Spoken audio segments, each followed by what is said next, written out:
પોરબંદરની લોહાણા મહાજનવાડી પાસે સમાજના જરૂરિયાતમંદ પરિવારો વસે છે.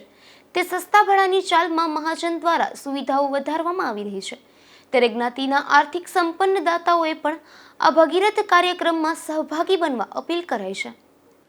પોરબંદર લોહાણા મહાજન દ્વારા તાજેતરમાં તાજાવાલા લોહાણા મહાજનવાડીનું આધુનિકીકરણ કરી સૌરાષ્ટ્રમાં ક્યાંય ન હોય તેવી નમૂનેદાર આ વાડી બનાવેલ છે અને આ જગ્યા શહેરની પ્રથમ પસંદગી બની ગયેલ છે, જેમાં આવકમાંથી જ્ઞાતિના આર્થિક નબળા પરિવારજનોને સ્કોલરશીપ સુવિધા મળતી થયેલ છે.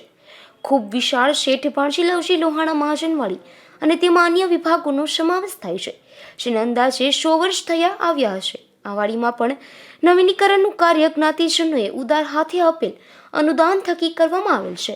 આ વાડીની લગોલગ પોપટલાલ કાલિદાસ સસ્તા ભાડાની ચાલ આવેલ છે, જ્યાં આર્થિક નબળા પરિવારો વસવાટ કરે છે.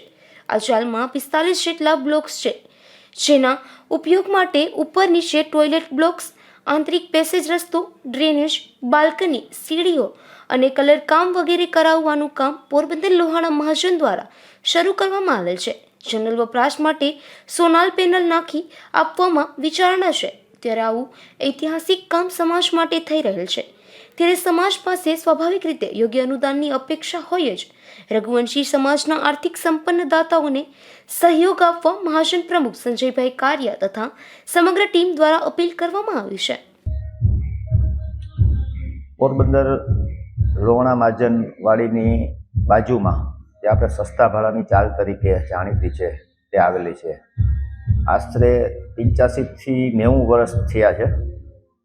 એકાદી વખત રિપેરિંગ કામ મને એમ છે કરેલ છે. આજે એની રિપેરિંગનું કામ અમે ચાલુ કર્યું છે.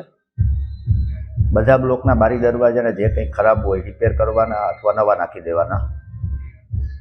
ભૂગર્ભ ગટરના કનેક્શન, વચ્ચેનો રસ્તો એનો, અને સીડી રૂમ નવા, સીડી બધી નવી,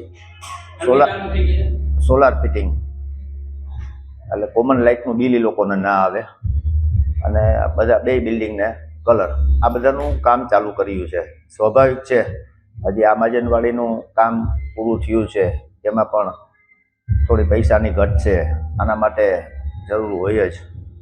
તો દાતાઓને મારી નમ્ર અપીલ છે, જેને જે સગવડ હોય એ પ્રમાણે મહાજનનો કોન્ટેક્ટ કરે અથવા અમને કહે, અમે આવી જઈશું.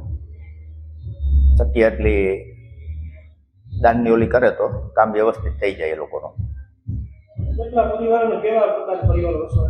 45 બ્લોક છે આપણા, એમાં 25-30 જણા અત્યારે રહે છે, અને બધાની પરિસ્થિતિ આપ ત્યાં જોઈ શકો છો કે એકદમ નબળા વર્ગના છે.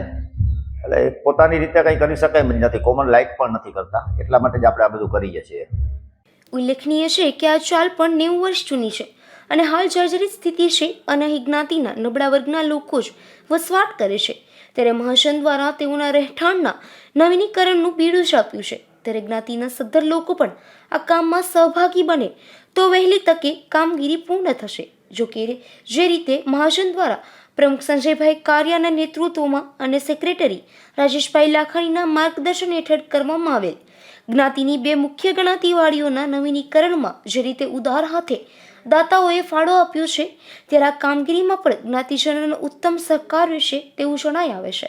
નિપુલ પોપટ, ગુજરાત ન્યૂઝ, પોરબંદર.